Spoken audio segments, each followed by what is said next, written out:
It's Friday. Hello, everybody. It's good to be here. Everybody's traveling right now. Well, not everybody. Those of us that aren't traveling are here doing a Friday stream. Hello, chat room. Hey, Cheesy. Hey, baby. It's Friday. How you doing? Oh, I'm doing great. Hey, Alex. Hi. How's it going? Hello. Good. I'm pretty jealous that Elle and Wes got to go to Spain, but now they're having to deal with that whole the bad part of a trip, and that's the flying home and the flight delays and stuff like that. That's the part I don't miss. That's the part where you just want your own bed and your own shower. What are we listening to? This is the Molly Maguires. This is actually an album from, I think, 2004. Some of my friends here on the Texas Gulf Coast, an all-instrumental surf rock band. They like to call themselves Dirty Surf, but yeah. This is a Texas surf band? Yeah, these are like all three of these guys I know personally. Super great guys. All right, that's pretty cool. That's pretty good. Well, I'm glad we're here today. This might be the last stream we ever do at 2 p.m. We're thinking about moving the show to 1 p.m. When we get back.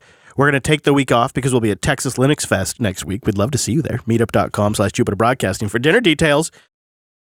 There's something Alex and I really want to talk about this week. So maybe we start with this because Brent's inbound right now. He's still traveling, getting back from Portland, but he's inbound to a microphone right now so we can talk about our trip down to Portland. We went down to Intel's Hawthorne campus, which is just a few minutes east of, about 15, 20 minutes east of Portland.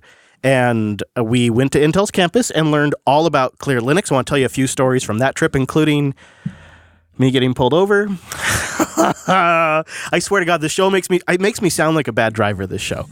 It really does. What did you do? Well, you have to wait. You'll have to wait for Brent to get here because I promise you, I'm not a bad driver, but maybe sometimes I have my moments. This time I did have it coming, though. I'll admit that. And then my wife, Hadea, is inbound. We have some big personal news that we want to share. No, geez, stop it. She's not pregnant. Stop it. Jeez, God. Don't stop it. I don't need that coming my way. But we'll talk about that in a little bit. But maybe we start with something that's really cool. I feel like long term, this could make a really big difference. Just as we record today, SpaceX has some really huge news. They've launched 60 internet satellites into space.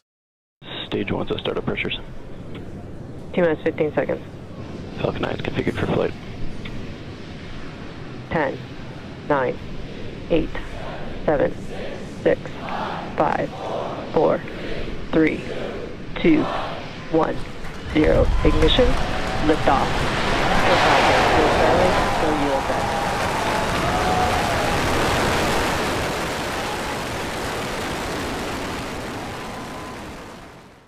The rocket lifted off from Cape Canaveral Air Force Carnival Air Force, Florida area right on time, 10:30 p.m. I think, which was 7:30 JB time. It was I think their third attempt. Their first attempt was on May 15th. It was scrubbed due to concerns about upper level winds. And then a day later, they had a second attempt, which was also canceled due to some firmware update issues on, well, pretty much everything. And this is a crazy thing that they're doing because they're launching this payload on the Falcon rocket, and then they're deploying up 273 miles into space, 60 satellites, which come out in a big block. I have the video linked in the show notes. They come out in a big block, and then over time, they spread out and disperse slowly. And then they orbit 273 miles. And check out the engine they have on this thing. Now, this is something only SpaceX would probably call it, unless I'm wrong. The engine on these things is called the Krypton Ion Drive. And it'll eventually, over time, raise them to 342 miles above Earth. Yeah, the video of the satellite deployment is just insanely cool, dude. Yeah. And I guess they designed them to take some damage, so if they bump into each other as they're spreading out, it's all good. They've designed them for that. And over time, they plan to have 11,000 satellites in space. We're living in the future, aren't we? That's huge, right? They say they can get it operational with just 400 satellites, but they're going for 11,000. But I mean, we've already got so many satellites in orbit now and so many junky satellites. I wonder what their plan to once these satellites hit end of life, how they plan to get them out of orbit. I know that that's one thing that has been a topic of discussion recently, are basically these old satellites that people no longer have control over, still orbiting, and they can't do anything with them. Drop them out of the sky, man. Makes for good fireworks. Well, they crash into each other, and then, you get like debris on the International Space Station, and people call it a bullet hole or something. That's future Elon's problem. It's future Musk's issue. Yeah. Well, guess what? So here's the thing, though. These are lower orbit than your typical internet satellites. So they claim that the signal to ground delay is only 20 milliseconds. Wow. That's not bad.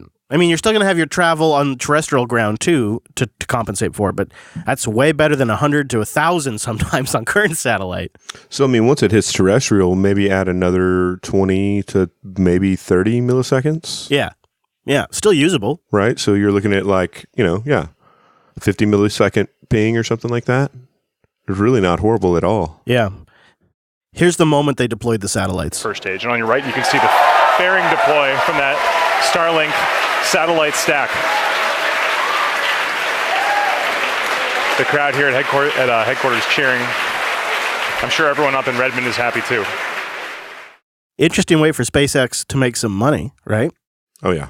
So the distance that these things are up in the sky is not that different to the distance from Portland to Vancouver.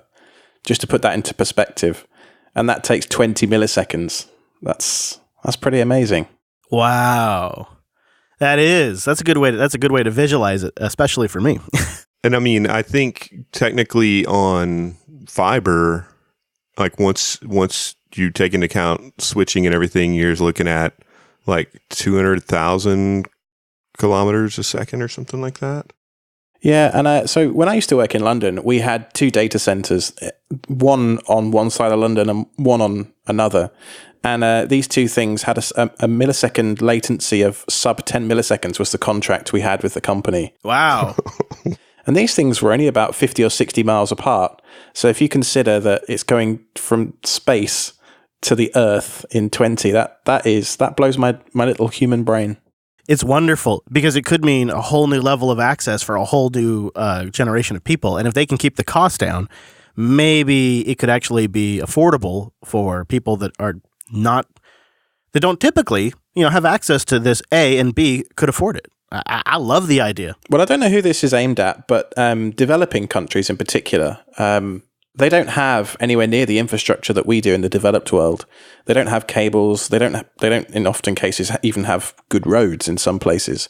So the idea of running a cable from, my house and fiber optic cable all the way to someone that's actually serving internet in the middle of Africa, for example, that's just never going to happen. And it's interesting if you look at like infrastructure going back across the years. So I mean, obviously, in my English heritage, there was a lot of Britain was one of the first companies to invest in proper cabling. So they have copper wires running to most people's houses in England. New builds have fiber optic now, but most houses in England have copper cables running to them for phone lines. However, when I was speaking to my friends in Romania, they skipped that and they went straight to fiber. Oh. So all my friends in Romania are busy taking the mick out of me because they can get gigabit fiber for €20 a month. And then there's me in England, supposedly more advanced technically country, and I can only get 5 or 10 megabit down on ADSL. So it's just interesting how technology moves on and how if you can sometimes skip being the first early adopters to things. It's just interesting. You see that here in the States, too, with CDMA. Mm-hmm. You don't see a lot of countries rolling out, not some do, but you don't see a lot of countries rolling out CDMA. Is there anywhere else? There are. I don't remember what they are off the top of my head, but there are some. I've been corrected many times on the topic. That's why I'm being cautious.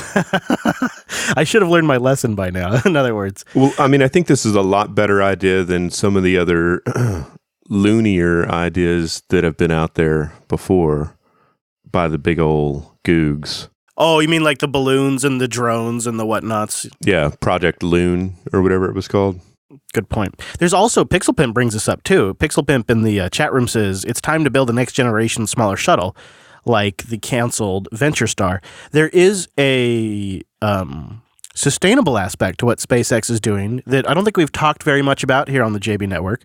We don't really have a show where this fits in, so now we get a chance to talk about this. And that's that these traditionally very expensive single shot, at least for NASA, first stage boosters are not only reusable, but the son of a guns are perfectly landing right back on the platform. And that, in fact, here's the moment where it lands for the third time perfectly. We are expecting SECO to happen shortly. That is second engine cutoff. Back shut down. It sounds like we may have confirmation that the first stage has landed. That is a shot from Of Course I Still Love You of the first stage of the Falcon 9 rocket for its third landing. Nominal Falcon orbit insertion. Of Course I Still Love You, I think, is the name of the boat with the platform, the barge. I think it's called Of Course I Still Love You.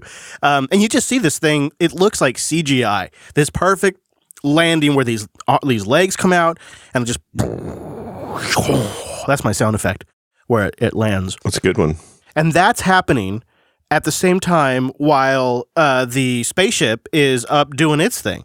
Like, they're running both of these operations at the same time, live streaming all of it with narration. It's a good time. There's a video on YouTube you can watch, which is of SpaceX doing their R&D across the last 5 to 10 years of basically they're launching a giant firework, right? A rocket. And they launch it. The first test goes maybe 5 feet, 10 feet in the air, and then back down. Yes. And then the next one goes up 50 feet. And over the years, you see them slowly get more and more advanced, and they go up, and then they move 100 feet to the right, and then 100 feet back to the left, and then down again.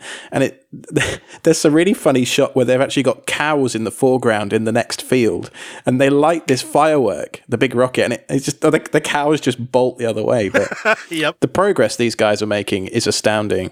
And I don't know about you, but I get a little bit emotional sometimes when I'm watching these things. Like, I just can't believe what I'm seeing, particularly when you have the pair of them coming down from a Falcon Heavy both at the same time.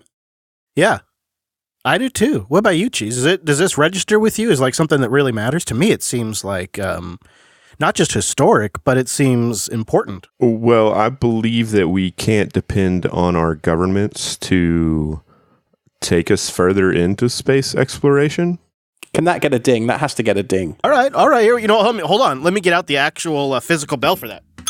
Thank you.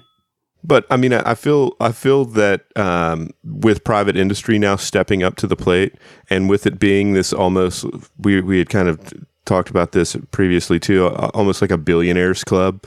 Bezos is in it, Musk is in it. Everybody wants to have a rocket to get off this planet, whatever. I think that creates an ecosystem where this stuff can thrive, and so by creating that ecosystem and creating little competition, there's a little competition there, and it's going to create innovation a lot quicker. So there's a book I'd recommend very highly that if you're interested in this stuff, that you listen to or read. Who reads? Anyway, I listened to it on Audible, and it's called The Space Barons. I forget who it's by, but the gist of this book is that it talks about how SpaceX and Jeff Bezos is Blue something. I forget what it's called. Blue Origin. Blue Origin is called, and how they both take very, very different approaches, but also some of the skullduggery that goes on about trying to get government contracts and whip them out from under the nose of like Lockheed and Boeing and all these big industrial complex military companies, fascinating. And I think had Lockheed and Boeing been doing what they should have been doing, we would have already been a little further along in space exploration. Heyo. Shots fired. But we can't really depend on them because, well, I mean, it's like a boys' club, right? Like, hey, man, when you bringing out that new stealth fighter jet for me? Oh, it's coming down the pipe next week. Cool. Let's build some rockets later.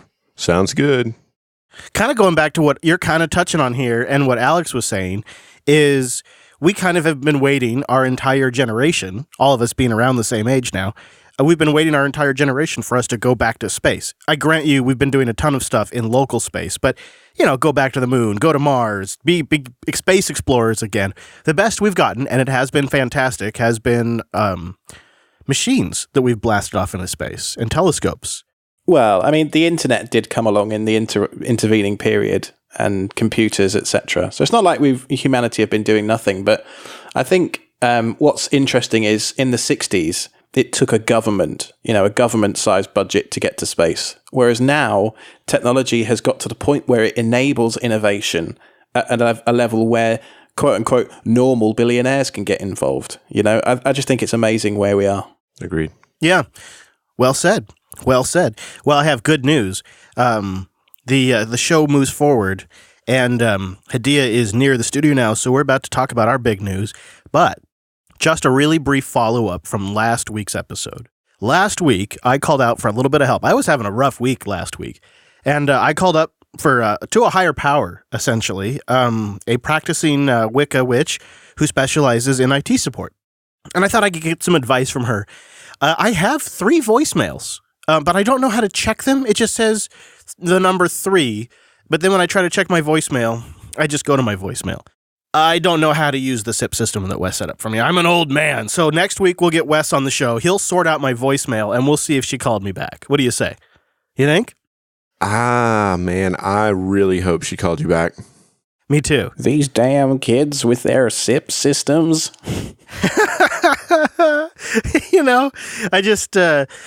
was like a kid in a candy shack with that one, because I got in there and all of a sudden I had a phone where I could make a phone call and I just went crazy and I didn't know how to check my own voicemail because I'm officially an old man. It's either that or the number that you dropped in the IRC. Just you've got like a bunch of rando phone call or voicemails left.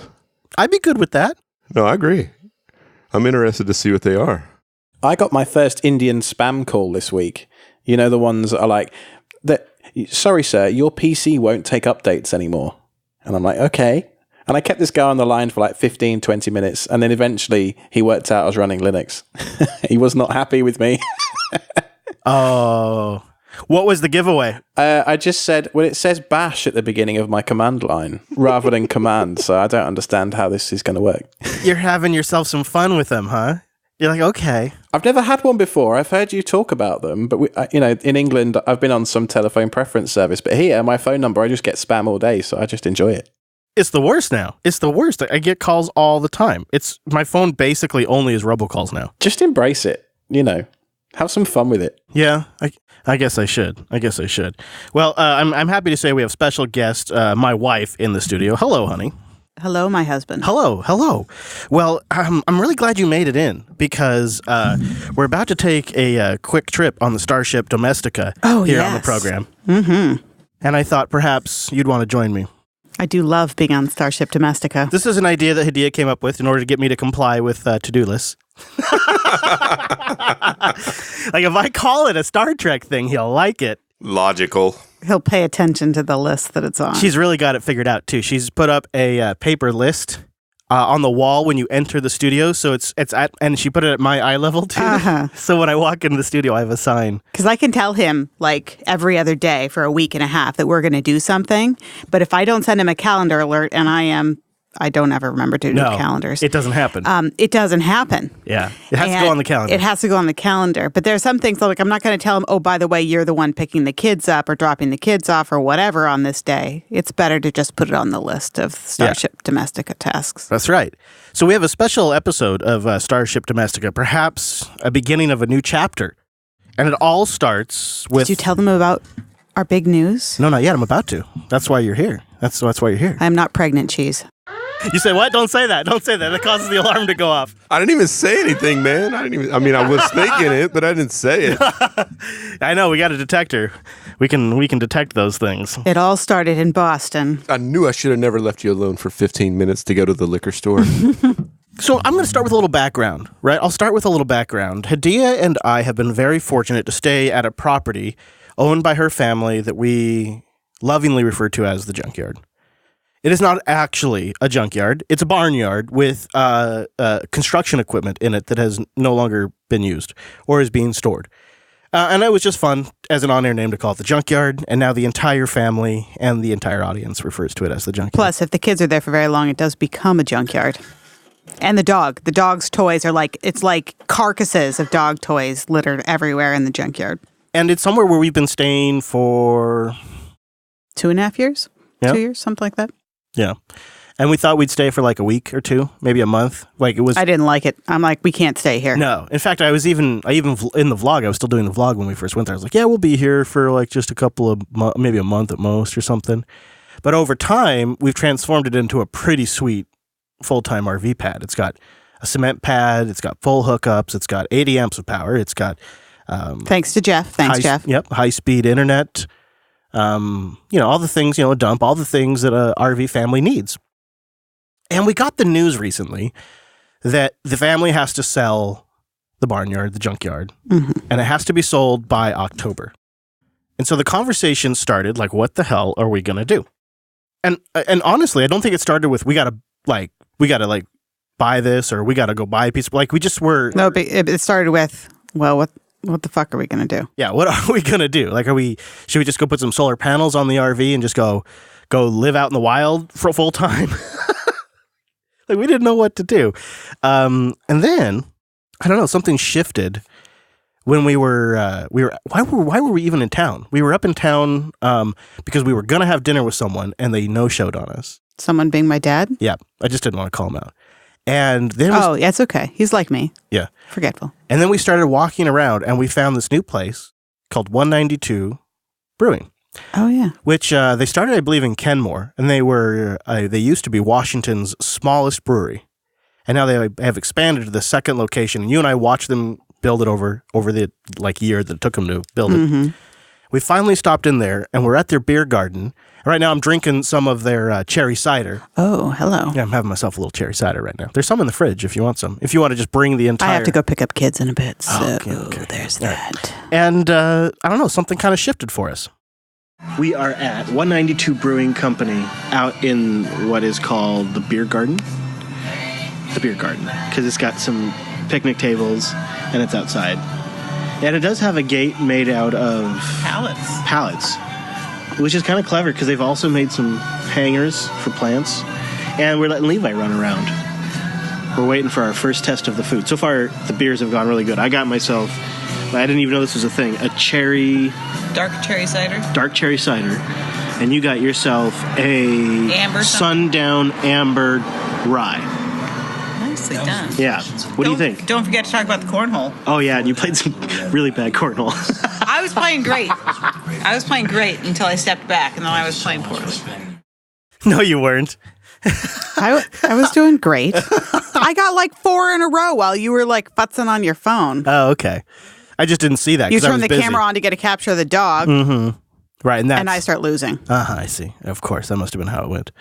So we were sitting there, and it's funny because we started talking about how dumb we are in a way. Like, I thought, like, this is really kind of amazing that I haven't made this connection, that you and I, for about 2, maybe 3 years even, have been fantasizing about getting a piece of land with a huge barn on it and either parking, right? Yeah. Either parking our RV next to the barn or inside the barn. Mm-hmm. And here we are on a big piece of property with an RV parked next to a barn. Yeah.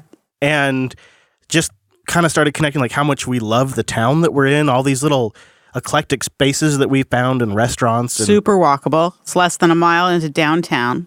And I guess I'd always pictured like being way off on some piece of property where I could walk around naked and my neighbors would never see me. You know how I fantasize about that. And then we just decided that who cares what the neighbors think? Show it off. If you got it, flaunt it. No, it was more like, well, if I don't ever have this fantasy piece of property, like it's like in my mind, it's lined with tall trees and it's on a lake and it's, 2 acres that we don't have to maintain or whatever the crap. Like, it's just like this total fantasy. And I realized like we love this town of Mount Vernon. It has been amazing. And this piece of property is just right there. I'm not joking. I think this place just sold me on buying the junkyard. Really? Yeah. Yeah, I don't know. Just having another little, I mean, this is like the 3rd or 4th spot that we just love, that we could just walk to in 5 minutes. That's so great. And it's in the shade. It's outside. We can bring Levi.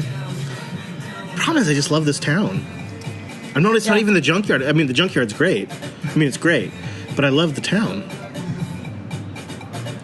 What are the chances we'd come here tonight while we're trying to decide if we should buy the junkyard? And we find another spot within 5 minutes from the junkyard that we love. I guess I've never bought a place because of the area around it so much. Is that a weird thing to say? Like, the town has not really been a reason why I've wanted to buy a place. And now I'm thinking we're going to make an offer to see if we can pick this place up before October. It's big. It's a lot of work. It is a lot of work.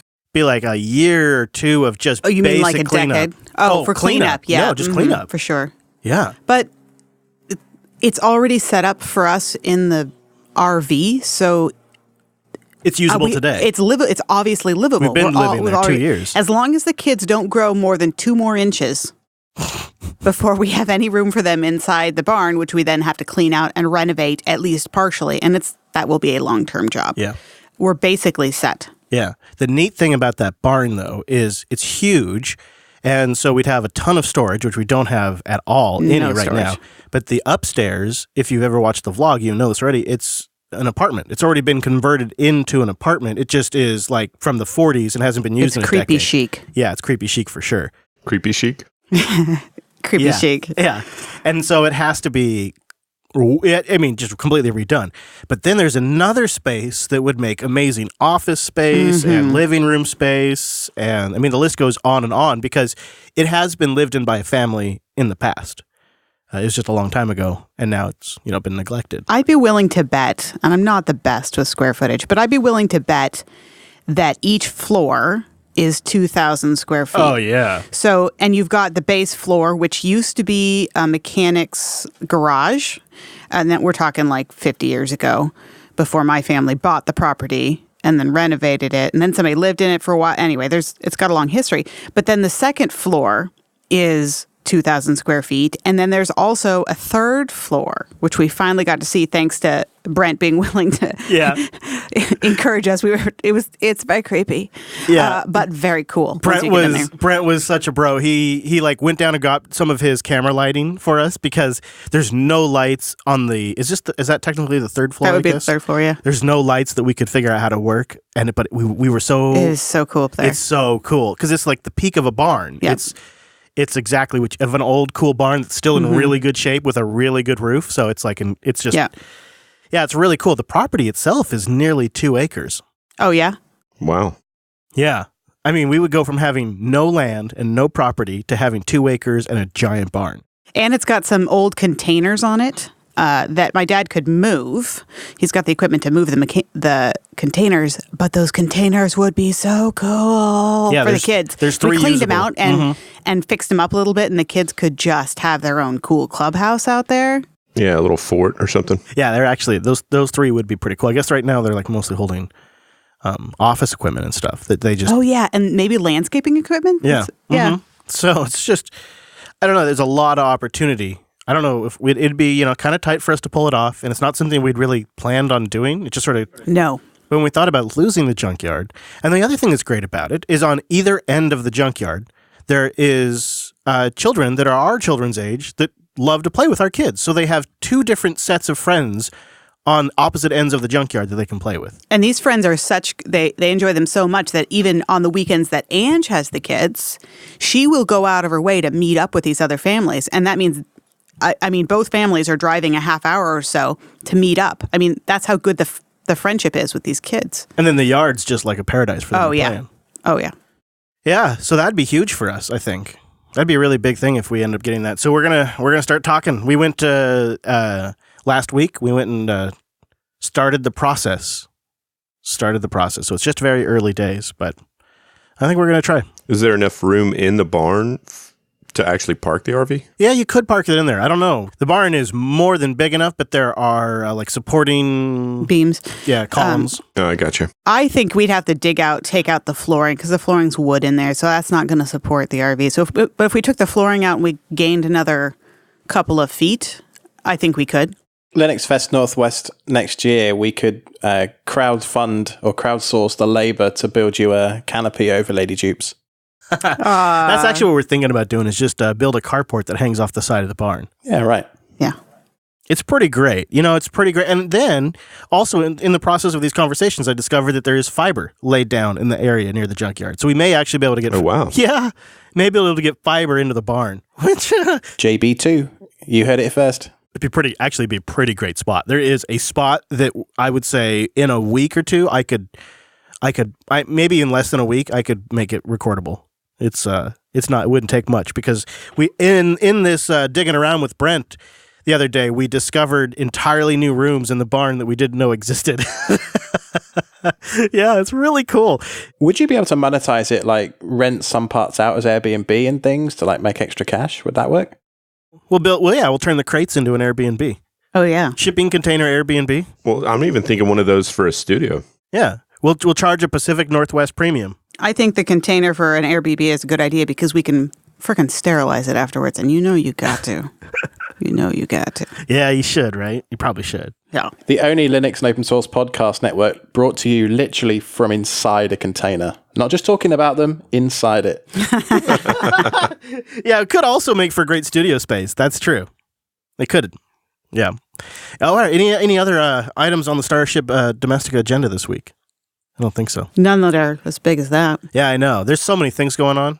Maybe in the future we'll update people on Lady Jupes. There's some stuff going on. Hey, there and later on we could talk about the fact that I'm nearly a published author. I mean, we don't have to do it now. That doesn't have to happen now. Getting really close, though. It's getting less than 2 weeks.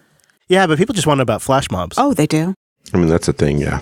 So, Hadea, next time my wife's in town and you two meet up, she would absolutely love to come in a flash mob with you. Catherine.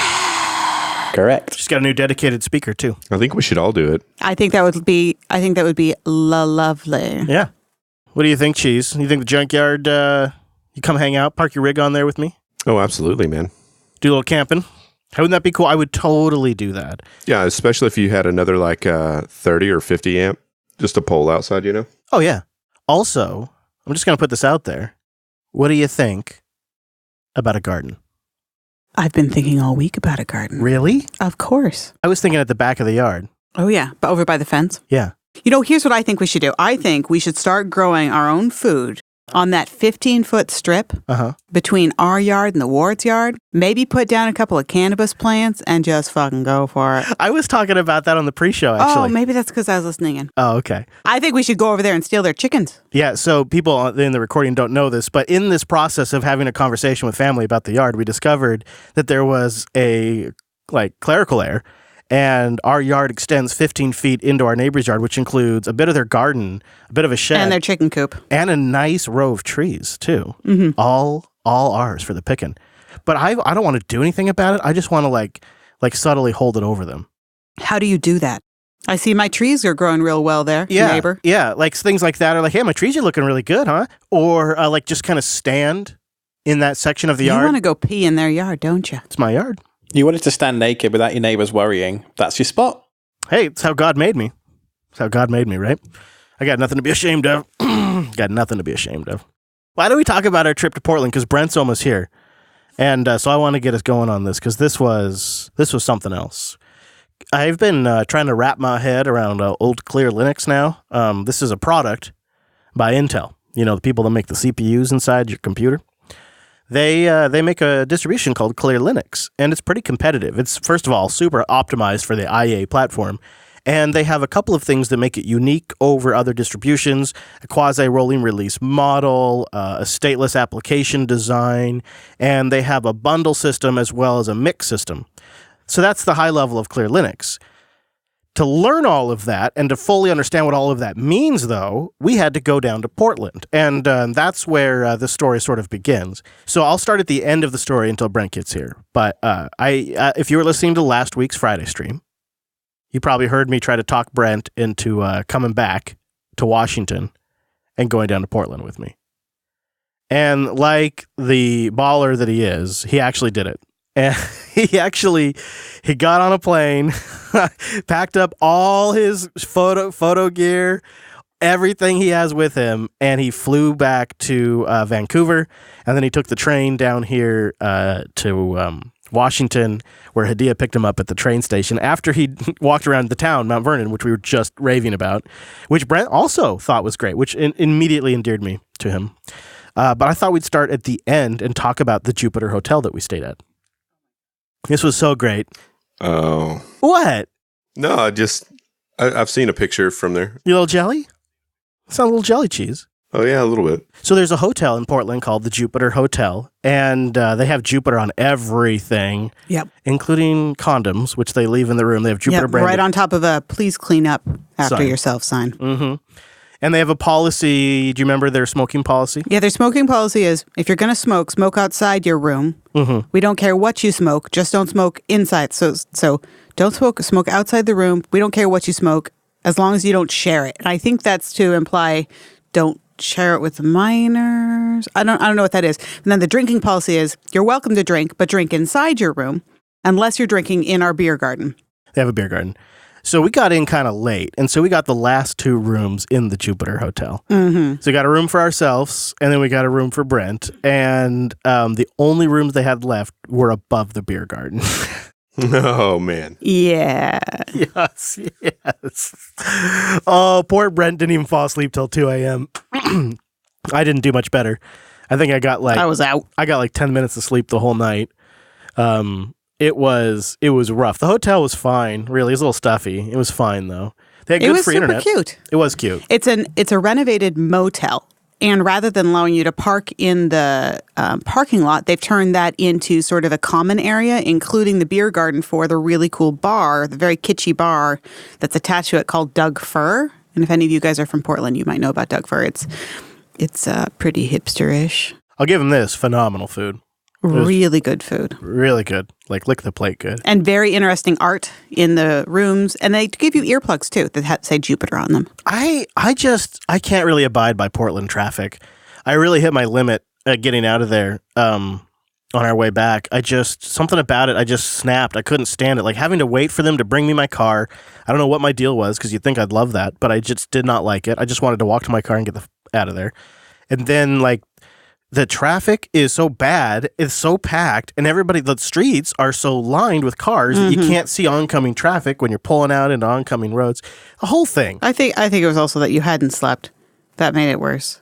I like the fact that I got to tip the valet with a cider. Yeah. Because I don't keep cash on me. And so I'm like packing stuff and Chris was like, babe, do you have any money on you? I'm like, no, I don't. I think we're supposed to tip the guy. I'm like, so I just turned to the guy. I'm like, listen, I was kind of hoping I'd have cash on me. I do not have cash on me, but I do have this cider. Would you like a cider? And he looks at me and he goes, pauses. He looks pauses. at it. He looks at me. He's like, well, I'm not going to say no. Yeah. So I'm like, here you go. Mm-hmm. And he was still super polite. He like opened my door for me and everything, even after he figured that I wasn't giving him money. I was just giving him cider. I reach a point when I'm really tired and exhausted. It doesn't generally happen unless I've been traveling a lot. Like I'm saying, like driving for 5 days, 10, 14, 16 hours a day, just nonstop pushing hard. I get to a point where when like we arrive at a campground, or like in this case, just because I hadn't been sleeping for days at this, then we're at this hotel, where I just don't want a human anymore. Yeah. So I just tell Hadea, I'm like, Hadea, will you human for me? But sometimes, like, people that they just want to talk, man. They just want to like, how you doing, sir? Good morning, sir. How was your stay, sir? Anything I can do for you? And I was looking at my car kind of funny because like it was leaking water from the door, like it had rained and it had collected in the door well and it was coming out as he pulled up because the guy was, and I was just looking at it and I was like, is everything okay, sir? Anything wrong? It was just too much. I thought that was your technique to get everybody to focus on something other than the fact that we didn't have cash on us. And I'm like, I'll go for it. Oh, that would have been clever. Yeah. No, I was just zoning out. That's it. Ladies and gentlemen, entering the studio now, it's Brent. Hello, Brent. Dun, dun, dun, dun. Hello. We were just starting to talk about our trip to Portland. We started with the end, talking about the Jupiter Hotel. Oh, man. That was so much fun, wasn't it? That was great. So let's start though. This is kind of embarrassing. So Brent got up here on a Monday and he did Linux Unplugged with us because Wes was out of studio. So it was great. He was in Barcelona at KubeCon. And then we're on our way up to go pick up the RV because it's been in the shop recently. And I'm driving on the freeway and this Subaru is being really like, it's from the on-ramp onto the freeway all the way up to the off-ramp, just really riding my butt a lot. And I don't know why either, because I'm not like, going like super slow or anything. And so it just sort of was bugging me, but I remained cool, put the cruise control on, kept my cool the entire way. I'm not going to be baited by some Subaru. I'm much too mature for that. So Brent's in the car with me. You may have let one or two words go, I think. Yeah, I may have had a few comments to make sure. Yeah, I mean, I'm not above that, but I'm not going to respond, with the car. I'm not going to get drawn into that game. So we're driving home to go meet up with you, Hadea. And Brent and I are just chatting along, and I pull off the freeway, and I'm coming over the overpass. And this trucker and I, we lock eyes. His trucker, he wants to pull onto the road that I'm already on. I'm doing like 45 miles per hour. The trucker looks at me, he starts to roll. I don't slow down, so the trucker comes to a stop, looks at me again, hesitates for a moment, and then goes for it and pulls out in front of me. Only this time now, because of all the hesitation, it's much too close to be safe, right? So I really got to kind of slow way down to 5 miles per hour. And after getting harassed by that Subaru the whole drive, something in my head just it flipped. I don't know, it was the end of the day. Again, I hadn't slept much. It was I was all cranky. And I was like, screw this, I'm passing this truck. And so I, like a gentleman, drop it a gear or two. And as a gentleman does, cut over into the turning lane. I mean, I do a look around to make sure there's no oncoming traffic. I'm not an animal, again, gentleman. And I politely pass the truck in the passing lane. Turning lane. Well, I mean, I don't honk, I don't flip him off, I don't cut right in front of him. I give him plenty of room. And then I just move over. I'm not there to antagonize him. I just don't plan to be around this guy, behind this guy. Because, I gave him a hot second, right? And he's only doing 5 miles per hour. He cuts in front of somebody doing 40, 45. He's doing 5. That's a 40 mile per hour, reduction. The least he could do is wait for me to go by. He saw me. He hesitated. He gave me the onesie look. And then he went for it and hesitated. And then he goes. It was too much, right? He just needed to take action that first time when I was further back, and it would have been fine. But I don't know, I was just I'd had it. So I passed him in the turning lane. However, at the park and ride right by the turning lane there was a sheriff in a truck. Saw the whole thing. He had the best view of the entire situation. Yeah, he really did. Other than me, I think. So he pulls me over, and he's like, you know why I pulled you over? I'm like, yeah. Yeah, I know why. So he comes back. I can't find my insurance. And what was the line he gave me, Brent? He starts scolding me for driving like that. And the whole time you're like, I know I did something stupid. But he said, I forget what he said. What was it? He's like, you don't want to drive like that because you might hurt your friend here. And he points to Brent. Oh, yeah. Yeah, that's true. He said, do it for your friend. Yeah, do it for your friend. I'm like, okay, thank you, officer. And he let me go. Oh, so you got off with just a warning. Yeah, so I was on good behavior after that, as one does.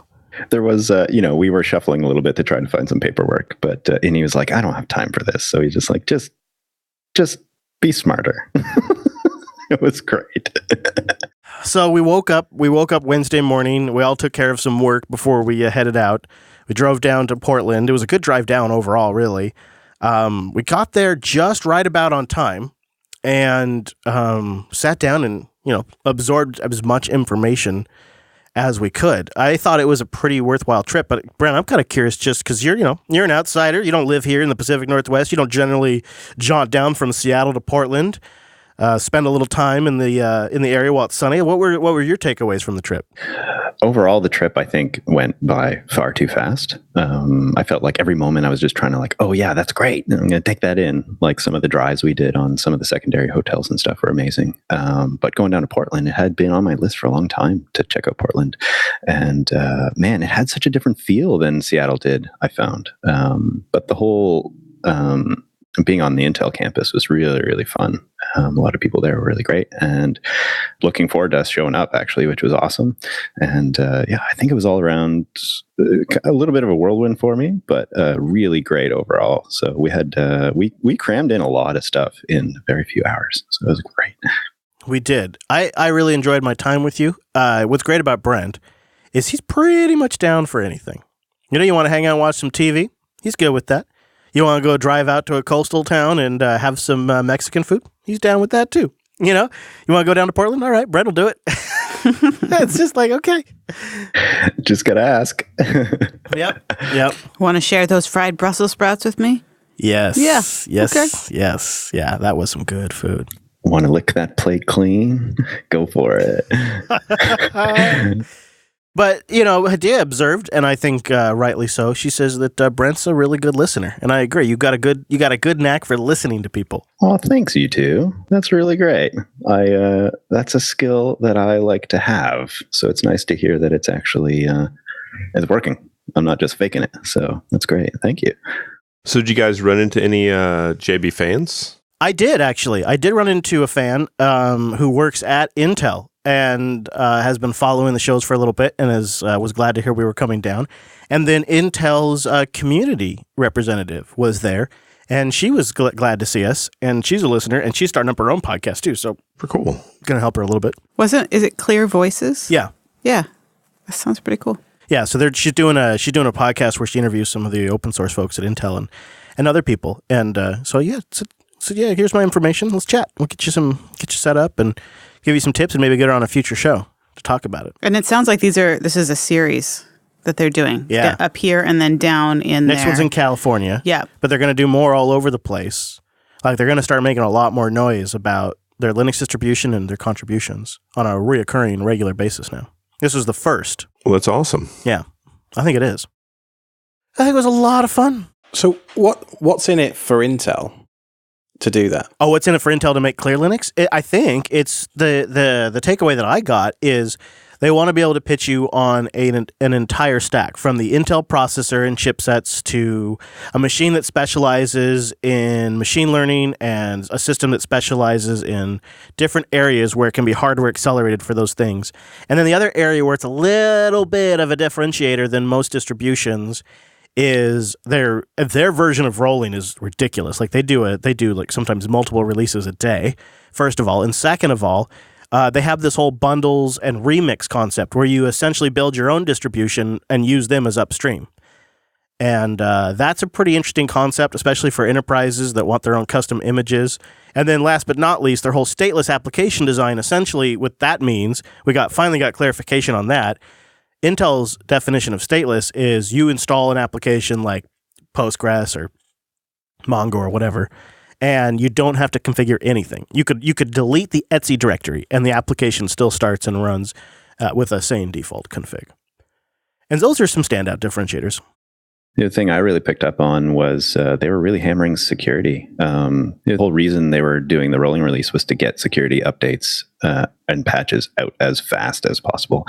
And I kind of observed, I know Intel's had some, let's say, challenging security news in the last year or two, And so I wondered if that was a bit of an angle to try to say, no, we do care, and we are doing as much as we can to make the whole stack as secure as we can and putting some people on it. So it seemed like a good thing. It seemed really great. Yeah, you can also install any version of the software. So they keep every build forever right now on their server. And they said something with aggressive deduplication at somewhere around 16 terabytes, but without deduplication, it's closer to 76 terabytes of data that they've just been trying to move around from one cloud provider to the other. And right now, their plan is to keep every build that they've ever released of every package forever. They may change that when storage becomes impossible, but that's the plan right now. It was a good event. They have a real legit auditorium at the Intel campus, and then they had catered food in. They brought in way more than they needed to, food and beverages, which is really great. And they broke it up into different sections. So they had an overview of the architecture and then after that they had a break, and then they had demos of it in production using a couple of different use cases, which I'll talk more about in Linux Unplugged. And then they had a hands-on session after food, and I think it was pretty clever. I liked it. And the trip was great. Getting to spend time with Brent, having him down here at the studio for a couple of days, getting to show him a few favorite spots here in the Pacific Northwest. That was really great too. It was all really good. Yeah, I'd say the whole time for me was tons of fun. Just hanging out with you and Hadea the whole time. I think we laughed more than we didn't. Yeah. Yes. Yeah, it was just awesome. I think really connecting with you guys was great. The event, of course, in Portland was one of the highlights, but it wasn't. I wouldn't say it was the highlight for me. It was all like just a whole slew of highlights. So it was really great to be there with you guys. So thanks for all that. I agree. And Brent snapped some great photos, which I'm sure we'll get out there at some point. We'll cover more about the actual event and some of the details we learned in Linux Unplugged. Before we get out of here, though, I thought we'd play a little game. Just a little test. What would you do? So this is based on a real story that happened recently. Someone broke into a 44-year-old man's house. He lives in a single-family home, a typical suburban tree-lined street. Someone broke into his home and thoroughly cleaned his house, including even tied a rose on his toilet paper. I mean, spotless professional cleaning. They broke in and cleaned it. He then went to the police and reported this. And I thought to myself... He reported himself? No, reported the break-in. The guy that... Okay, got it. And I think to myself, you just ruined a good deal, because that person might come back and break in again. And that's when it crossed my mind that perhaps there's certain types of home invasion I can live with. Are we certain it wasn't his mother? No, we don't know. This is all possibilities. So I'll go around the horn, starting with you, Hadea. If someone broke into your place and then just cleaned it spotless, would you report it to the cops, honestly? Would you call up the cops? No. No, okay. Oh, okay. Yeah, I don't think I would either. All right, Cheese. If someone breaks into your house, they use up all your stuff. Maybe they even take a big old Duke in your toilet, but they leave you $500 cold cash on the counter. Would you call the cops? Depends on what the house looked like. Did they flush the Duke? It's just used. Oh, yeah. You just, there's some streaks and some smells. Probably not. Box of Kleenex has been used. But 500 cold cash. All you got to do is just tidy up a little bit. Yeah, I mean, I wouldn't call the cops. No, okay. Because they could come back. What about you, Alex? Someone breaks into your place, cleans it real, real good. They're up in my business. I'm calling the cops. Oh, there it is, ladies and gentlemen. There it is. I thought one of us would do it. I don't know. To me, I feel like it is a bit of an invasion, but if they clean or leave some cash, I'm pretty good. Let's be honest, it's a bit of a ridiculous situation, this, though, isn't it? It is ridiculous. If I was there and it happened, they would probably get shot.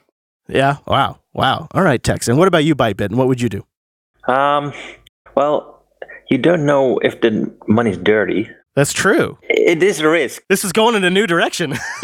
The house is clean, money may be dirty. All right, so if you're saying if they clean the place, you don't call the cops. But if they leave cold cash, you're calling the cops. I think so. I don't know, man. If they do it again next week, then you got $1,000. All right, Brent, what about you? What would you do if somebody broke into the place and they cleaned it really, really well? You're assuming it's not clean already. Of course. Oh, okay. All right. Okay. I think that's a fair assumption, I think. My first thought was, oh shit, the neighbor called the cleaner and they came to my place instead of my neighbor's place.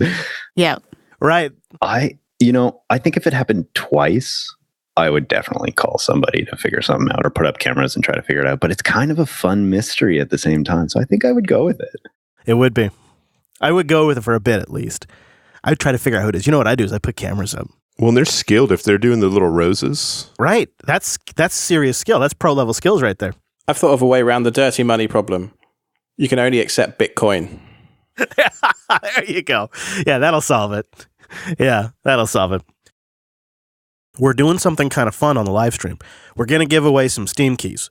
We did it earlier today before we started the official recording today, and we're going to do it when we are back in 2 weeks at 1 p.m. over at jblive.tv. That's 1 p.m. Pacific time. We're giving away some Steam keys. Two of us will represent two individuals in the chat room, and then we compete. This time we did Family Feud, and whoever wins amongst our team then wins for the person in the IRC room that they were representing. I think that was pretty fun. I think it was a great time, man. I think it's one of those things that it's a super awesome way to give back to the listeners. And thanks for Bitten for coming up with the idea. And I'm more than willing to throw some of my own hard-earned cash down on it too to get a few games that people might like. So if there are games out there on Steam that you might really like, just ping me an IRC or Telegram or Twitter or whatever. Let me know what they are, and we'll see about getting them added to the list of keys. Yeah, big round of applause to Bytebitten for suggesting this. I'm really glad we're doing it. It'll be something we try to do more often. Thank you, sir. Really think it's a great idea. Yeah, I had the keys somewhere and they're dusting away. So I'm like, yeah, what's better than gaming by yourself? Gaming with your GB friends. All right, what do we listen to as we get out of here, Cheesy? So this is another track from the Molly McGuires. This is one of my favorites. A Texas surf rock band. Now, a couple of bits of info. We will not be here next Friday since we'll be at Texas Linux Fest, but we will be back the Friday after that. The stream will be at 1 p.m., and then the released version comes out later on Monday, all cleaned up for human consumption. You can get all of it over at FridayStream.com, including FridayStream.com/subscribe and FridayStream.com/contact if you want to send us in some Friday feedback. I like the alliteration there, some Friday feedback.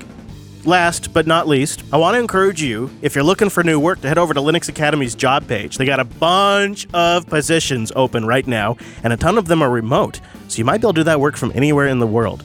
Go check out linuxacademy.com for that. All right, everybody, I hope to see some of you at Texas Linux Fest Northwest. Our dinner information for Texas Linux Fest, that meetup, is at meetup.com/Jupiter Broadcasting. See you back here in 2 weeks.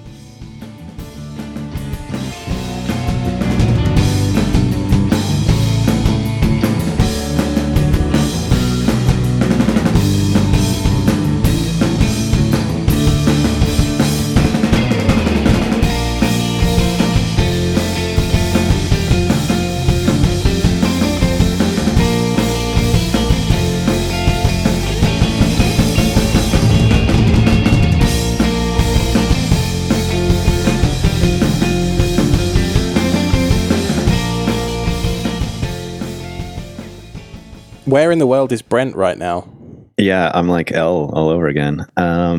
So where in the world? So yesterday was quite the trip. So I managed to leave from Portland at, I don't know, I left the hotel at like 5:30, you guys. It was crazy. Yeah. Did Chris wake up this time? Nope. No, he didn't. Chris didn't wake up because Chris probably wasn't asleep. That's true. I did not probably fall asleep until 6 a.m. That's awesome. So I see a bit of a theme here, Chris. Yeah. It's okay. It's okay. Much love to you. We did schedule you a ride, though. You guys were awesome. Scheduled me a ride. That ride, it was her birthday, and she was in the best mood ever. I think it was the best Lyft ride you can possibly have. It was great. Oh, that's great. And she was like, oh, yeah, go in the airport. Go here, go here. She was super helpful. So it was like a dream come true at 5:30 a.m., basically. So did you leave Chris another note? No, I didn't leave him a note because... I should have wrote on your chalkboard door. That's what I should have done. Oh, yeah, you could have. You did send us a telegram, though. That's true. Yeah, so the hotel had chalkboard doors, which is pretty cool. Someone at 2:00 in the morning decided to write on my chalkboard door, which was, not awesome. Oh, no. What did they write? Something, I don't remember. It was way too early in the morning. It was half nice and half not nice, and I was just like, meh. But yeah, quick stop in DC and then to Ottawa. Because I had to borrow some gear for this photo job that I'm on right now, like literally on in 5 minutes, and then drove. So we're on Eastern time now, and it was like 9 p.m. by the time I left Ottawa, and drove to Montreal for another 2 hours, and got in at like, I don't know, 12:30 at night, which is a 3-hour time difference from you guys. So it was a bit of a crazy day, but it all worked out. Everything worked out perfectly. It was great. My life is so boring compared to yours, Brent. I'm pretty convinced that he's like an international spy.